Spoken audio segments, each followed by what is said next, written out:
welcome back to my channel and to my page. For today's video, I'm going to share to you my personal recipe in cooking shrimp. This recipe is definitely simple, easy, yet very delicious. So, let's start. Of course, we need the shrimp and we have to have a generous amount of garlic.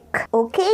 Mas marami, mas masarap. You can manually cut the garlic, but if you have the easier way doing it, then it's better. In my case, I use the Easy Spin Cutter. As you can see, it's very easy and most of all, it is not time consuming as well. And this time, we have to clean the shrimp itself. So we have to cut the sungut-sungut and also the intestine of the shrimp. As you can see, we have to use it's either pin or in my case we used the pardible. Actually, it's not my hand. My husband do this job.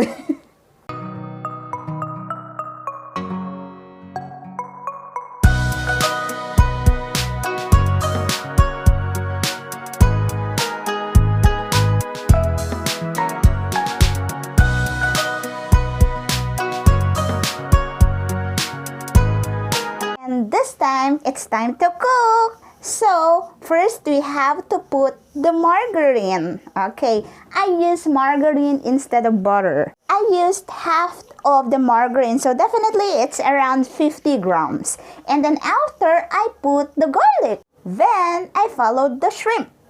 So, we have to wait for it to turn red.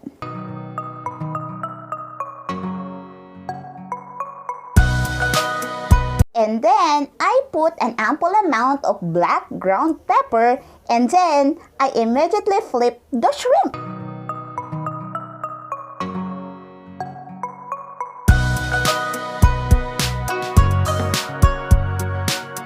And then, while boiling, I immediately add a generous amount of UFC banana ketchup and a little amount of soy sauce to taste.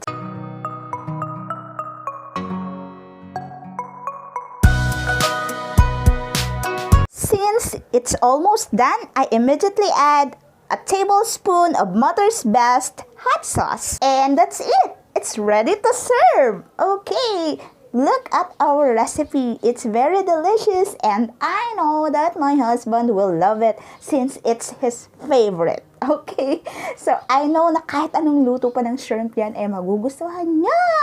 Okay, so I hope you enjoy watching and you can try it and magugulat kayo. Ang sarap niya. Bye! See you again next time! Babush!